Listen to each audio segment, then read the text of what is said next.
Continuity को बारेमा डिस्कन्टिन्युटीको कुरा गर्दै गर्दा हामीले पहिला त के गरौँ भन्दा आफ्नो ओन कन्सेप्ट हाम्रो ल हेर्नुस् त ओन कन्सेप्ट आफ्नो कन्सेप्ट डेभलप गरौँ। द्याट मिन्स हामीले भन्छौँ यसलाई मेन्टल म्याथ पनि भनौँ। मेन्टल म्याथ ल हेर्नुस् त आफ्नो तरिकाले सोचौँ न के हुन्छ र भने के आफ्नो तरिकाले सोचौँ जे हुन्छ हुन्छ त्यसपछि फर्मल डेफिनेसनतिर जाउँ। जस्तो के हेर्नुस् त जस्तो कन्टिन्युटीको कुरा अरे बाबा यो कन्टिन्युटी र डिस्कन्टिन्युटी भने यो वर्डले नै क्लियर गरेको छ। यसको मिनिङ भनेको कन्टिन्युटी भनेपछि कन्टिन्युअस तरिकाले बस यो त हो नि क्या कन्टिन्युअस तरिकाले। डिस्कन्टिन्युटी भनेको डिस्कन्टिन्युटी बिचमा चुटिने भने होला भेरी सिम्पल यो त अनुमान लगाउन त सक्छौँ। त त्यसो भए के होला कन्टिन्युअस तरिकाले कन्टिन्युअस र डिस्कन्टिन्युअस भन्ने कुरा भनेपछि अब यसलाई हामीले म्याथमेटिकली बनाउने हो भने के हो त कन्टिन्युटी डिस्कन्टिन्यू भनेको हामी फङ्सनको कुरा गर्ने हो। यो त सम्झिनु पर्यो फङ्सन कन्टिन्युअस छ या छैन भनेर हेर्ने हो नि त। ओके त्यसो भए सामान्य तरिका आफ्नै तरिकाले बुझौँ है। मैले फर्मल डेफिनेसनतिर गएको छैन। ल मानिलिनुहोस् यो एउटा फङ्सन हो। फङ्सन डेभलप गरेँ ल जस्तो फङ्सन यहाँदेखि सुरु भएर गइरहेछ यसरी घुमिरहेछ अथवा उता जग्गा यो जग्गा यसरी गइरहेको छ भने कन्टिन्युअस भनेपछि त लगातार गइरहेको छ भन्ने बुझिएला नि त। भेरी सिम्पल आफ्नो सेन्स लगाऊ। अनि त्यसै गरेर डिस्कन्टिन्युअस भनेपछि फङ्सन यहाँदेखि यहाँसम्म त गयो यहाँनिर कतै डिस्कनेक्ट भयो छैन यहाँ अथवा अर्को कुनै पोइन्टमा डिस्कनेक्ट भयो भन्ने कुरा त हामीले सिम्पली अनुमान लगाउन सक्छौँ। त अनुमान लगाउन सक्छौँ भने अब हेर्नुहोस् यो फङ्सन भनेको त कुनै पोइन्टहरूको इमेज हो नि त। जस्तो मानिलिनुहोस् यहाँनिर x छ ल हेर्नुहोस् त यो x भन्ने पोइन्ट छ भने x पोइन्टको दिस यो पोइन्ट भनेको यो भ्यालु ल हेर्नुहोस् त यहाँ त कुनै भ्यालु होला क्या ल मानिलिनुहोस् कुनै यहाँ भन्ने पोइन्ट fx छैन fx यो x भन्ने पोइन्टमा हेर्नुहोस् न x इक्वल्स टु समथिङ कुनै भनौँ न x इक्वल्स टु a भन्ने पोइन्टमा डिस्कनेक्ट भएको छ। ओके अब हामीले चाहिँ गर्ने भनेको हो अब कुनै पोइन्टमा फङ्सन कन्टिन्युअस छ कि डिस्कन्टिन्युअस छ कि अथवा यो कसरी चेक गर्ने कसरी फाइन्ड गर्ने कुन पोइन्टमा कन्टिन्युअस छ कुन पोइन्टमा डिस्कन्टिन्युअस छ यो हाउ क्यान वी फाइन्ड यही नै हो मोटामोटी हामीले काम गर्ने भनेको। अब भेरी सिम्पली अब एउटा कुरा यहाँनिर भनौँ है त जस्तो कि मैले तपाईँलाई के सम्झाउनु अब लिमिटको कुरा गर्दैछु म यहाँ लिमिटबाट नै कन्टिन्युअसको कुरा क्लियर हुन्छ। लिमिट हामीले के भनेको भने हेर्नुहोस् त यो x भन्ने पोइन्ट छ यो x भन्ने पोइन्ट x भन्दा पनि ल मैले राख्दिएँ यहाँ 1 राख्दिउँ ल 1 भन्ने पोइन्ट छ यो 1 भन्ने पोइन्टमा यदि यो l लिमिट हो भने यो फङ्सनको लिमिट हो भने के हुनुपर्छ त भन्दाखेरि 1 को दायाँ साइडतिरबाट राइट ह्यान्ड लिमिट भन्छौँ र अर्को लेफ्ट ह्यान्ड लिमिट भन्छौँ। यदि लियौँ भने यो दुईटैको राइट ह्यान्ड लिमिट र लेफ्ट ह्यान्ड लिमिट दुईटै लिँदा यसको फङ्सनको भ्यालु अप्रोच टु यसको मतलब मैले भन्न खोजेको x टेन्ड्स टु 1 x 1 तिर लिँदै गर्दा राइटतिरबाट होस् अथवा लेफ्टतिरबाट होस् अनि fx को भ्यालु पनि l तिर बढ्दै जान्छ। That means right hand limit र लेफ्ट ह्यान्ड लिमिट इक्वल आउँछ भनेको भेरी सिम्पल। अब जब यहाँनिर सुन्नुहोस् न राइट ह्यान्ड लिमिटको भ्यालु र लेफ्ट ह्यान्ड लिमिटको भ्यालु यदि इक्वल आयो भने त्यसरी बिचमा त ग्यापै हुँदैन। भेरी नर्मल सेन्स एकदमै नर्मल सेन्सको कुरा हो।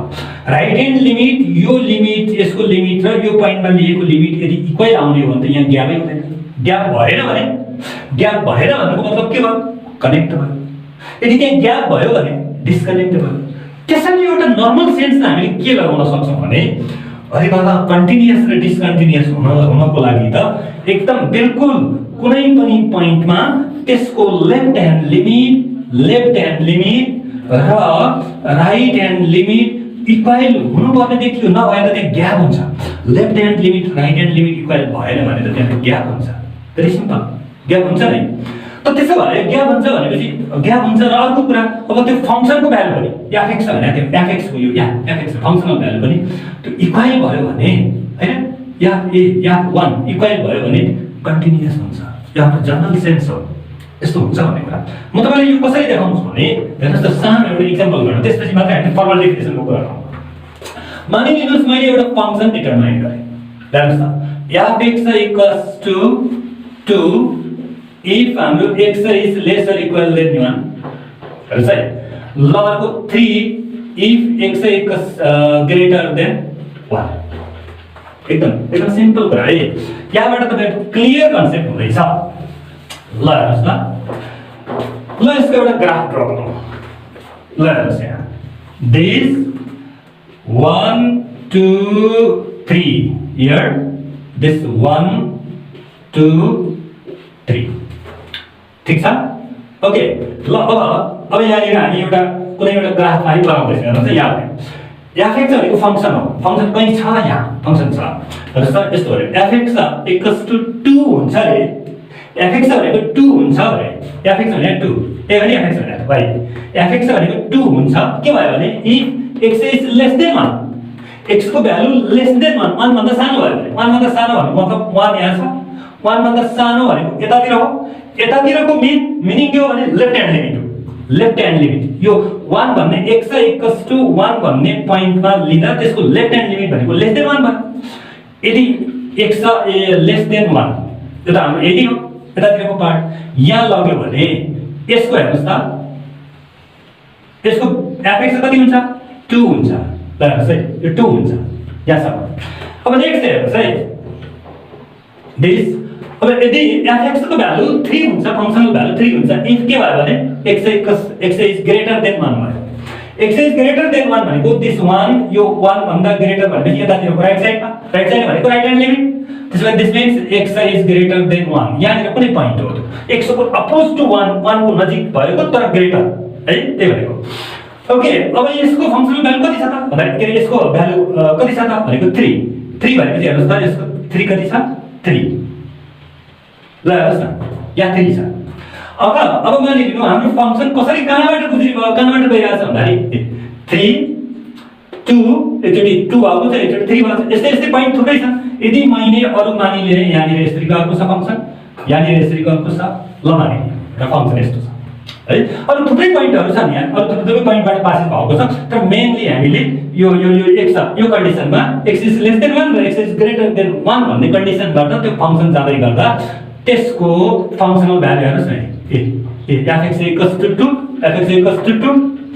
x इज यो लेफ्टतिर हुँदाखेरि fx इक्वल्स टु 3 यो राइटतिर हुँदाखेरि ल 3 fx इक्वल्स टु 3 त्यसो भयो भने अब तपाईले स्पष्ट रूपमा देखिरहनु भएको छ यो यहाँदेखि यहाँसम्मको यो दूरी हेर्नुस् न के भयो ग्याप भयो भन्नुको मतलब स्पष्टै के हो भने लेफ्ट ह्यान्ड लिमिट र राइट ह्यान्ड लिमिट इक्वल भएन भेरी सिम्पल है यो कन्सेप्ट एकदम क्लियर हो लेफ्ट ह्यान्ड लिमिट र राइट ह्यान्ड लिमिट इक्वल भएन त्यसैले लेफ्ट ह्यान्ड लिमिट र राइट ह्यान्ड लिमिट इक्वल छैन भने यो फंक्सन अटोमेटिकली देखिएको छ disconnect this means this function this function is discontinuous okay यो हो कन्सेप्ट यदि यसरी लेफ्ट ह्यान्ड लिमिट र राइट ह्यान्ड लिमिट इक्वल भयो भने कसरी यो एकै ठाउँमा हुन्छ भन्दा यदि तपाईको हेर्नुस् न यो बराबर पनि 2 यो बराबर पनि 2 नै भइदिएको भए त यसको त यही हुन्थ्यो क्या त्यतिबेला लेफ्ट ह्यान्ड लिमिट र राइट ह्यान्ड लिमिट इक्वल हुन्थ्यो त्यसपछि यसरी ग्यापिङ हुँदैन थियो बीचमा डिस्कनेक्ट हुँदैन थियो फंक्सन कन्टिन्युअस हुन्थ्यो very clearly यो हो mental math that means concept आफूले बनाउने कन्सेप्ट डेभलप गर्ने हो अब आउनु सबैलाई कसरी फर्मली रूपमा म्याथमेटिकली कन्टिन्युटीको डेफिनेसन लेख्ने यसलाई कसरी यो कुरालाई युज गरेर कसरी अन्य प्रब्लमहरु सल्भ गर्ने भन्ने कुरा त सिम्पल इजी जब तपाईसँग कन्सेप्ट डेभलप भएको छैन कसरी आउँछ त्यसैले पहिला कन्सेप्ट बनाउनु अब फंक्सन कुनै फंक्सन प्र्याक्टिस देख सक्छौं अब फंक्सन कस्तो फंक्सन त भन्दा from a set a to b a बाट b मा म्याप भएको फंक्सन इज कन्टिन्युअस हुन्छ कहाँ भन्दाखेरि at a point x equals to a भन्ने एउटा पोइन्टमा कन्टिन्युअस भन्छौं in its domain if the following condition are satisfied के भयो भने कन्टिन्युअस भन्छौं त भन्दाखेरि कुनै फंक्सन कन्टिन्युअस हुनलाई कुनै एउटा पोइन्टमा यो condition following condition this condition यो कन्डिसन चाहिँ सेटिस्फाई भएको हुनु पर्यो त सेटिस्फाई भएको हुनु पर्यो भनेको हामीले अघि भनेकै कुरा नै हो सेटिस्फाई हुनुपर्ने ल हेर्नुस् के रहेछ भन्दाखेरि lim x tends to a fx exists हेर्नुस् त यो जब x tends to a गर्दा भनेको a x लाई a तिर बढाउँदै लैजाँदा नजिक लिँदा क्लोज टु a को नजिक लिँदा त्यसरी आउने यो लिमिटिङ भ्यालु के हुनु फंक्सनको लिमिट के हुनुपर्छ भन्दाखेरि एक्जिस्ट हुनुपर्छ फंक्सनको भ्यालु एक्जिस्ट हुनुपर्छ एक्जिस्ट हुनुपर्छ भन्नुको मतलब के इन्डेफिनाइट हुनु भएन एकदम डेफिनाइट हुनु पर्यो र अझ अर्को कुरा दैट इज यसलाई के पनि भन्न सक्छौं भने दैट इज यसबाट आउनु पर्यो lim x tends to this what is left hand limit this equals to lim x tends to a plus right hand limit that's the left hand limit र right hand limit के हुनु पर्यो equal हुनु पर्यो बल exist हुन्छ right एउटा point अघि भनेको त्यही हो लेफ्ट ह्यान्ड लिमिट र राइट ह्यान्ड लिमिट इक्वल हुनु पर्यो कन्टिन्युटी हुनलाई अनि नेक्स्ट कुरा त्यति मात्रै भएर लेफ्ट ह्यान्ड लिमिट र राइट ह्यान्ड लिमिट इक्वल भइसकेपछि त्यो सँगसँगै दिस एफ ए भनेको दिस फंक्शनल भ्यालु पनि इक्वल हुनु पर्यो इट मिन्स इन सर्ट हामीले यसलाई के भन्न सक्छौं भने सर्टमा हामीले बनाउन सक्ने भनेको कुनै पनि फंक्सनको लेफ्ट ह्यान्ड लिमिट र त्यसको राइट ह्यान्ड लिमिट र त्यो फंक्सनको फंक्शनल भ्यालु इट मिन्स त्यो फंक्सनमा जुन पोइन्ट दिएको छ त्यही पोइन्ट राख्यो भने we can get functional value त्यो फंक्शनल भ्यालु के हुनु पर्यो इक्वल भयो भने that is very certain firm त्यसो भयो भने right hand limit left hand limit and functional value equal छ भने then we can say the function is continuous at x equals to a तर यो नसोचौं कि सबैमा कन्टिन्युअस छ भनेको हैन एउटा पार्टिकुलर पोइन्ट एट x बराबर a भन्ने पोइन्टमा कन्टिन्युअस छ भनेको अरुमा डिस्कन्टिन्युअस हुन सक्छ तर एउटा पोइन्टमा चेक गरेको राइट यदि अब यसैमा हामीले के भन्न सक्छौं भने यदि त्यो डोमेनमा भएका सबै पोइन्टहरुमा कन्टिन्युअस छ भने होल फंक्सनै कन्टिन्युअस हुन्छ एभ्री पोइन्ट जस्तो हेर्नुस् न एउटा फंक्सन छ यो फंक्सन कुनै एउटा पार्टिकुलर x बराबर a भन्ने यो पोइन्टमा मात्रै हामीले चेक गर्यो भने यो कन्टिन्युअस देखियो भने यो फर्म आयो भने कन्टिन्युअस छ भने यो this function fx is continuous at x equals to a x बराबर a भन्ने पोइन्टमा कन्टिन्युअस भयो बट तर डोमेनमा भएका x का सबै पोइन्टहरु मानिलिनुहोस् कि सबै पोइन्टहरु डोमेनमा छन् डोमेन भनेको फर्स्ट सेट हो a मा हो ए हो डोमेन भने a टु b भनेर हामीलाई फंक्सन डिफाइन गरेकै छ ए मा भएका सबै पोइन्टहरुमा यदि यो फंक्सन कन्टिन्युअस यसैगरी सबैमा कन्टिन्युअस हुन्छ भने त्यसपछि त हामीलाई के लेख्ने है यो function this function is continuous at all point सबै पोइन्टमा कन्टिन्युअस छ राइट यो कुरा हाम्रो यसको कन्टिन्युटीको फर्मल डेफिनेसन हो र यसैबाट हामीले कन्टिन्युटी र डिस्कन्टिन्युटी हामीले आइडेन्टिफाई गर्ने तरिका पनि त्यही अब हेर्नुस् न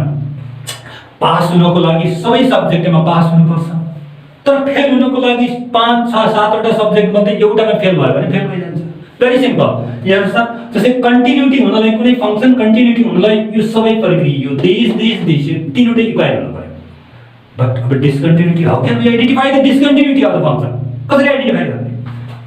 यसमा एउटा चीज भएन अनि डिस्कन्टिन्युटी भयो क्लियर भेरी सिम्पल यो भन्दै परेन जस्तो कि राइट ह्यान्ड लिमिट र लेफ्ट ह्यान्ड लिमिट इक्वल छैन भने डिस्कन्टिन्युटी यो के छ भनेर हामीले चेक गर्दै पर्छ अथवा मानिलिनुहोस् न राइट ह्यान्ड लिमिट र लेफ्ट ह्यान्ड लिमिट इक्वल छ तर फंक्शनल भ्यालु इक्वल छैन भने अल्सो डिस्कन्टिन्युटी मानौँ ओके यसै यो मध्ये कुनै एउटा भएन सेटिस्फाई गरेन भने then we can say the function is discontinuous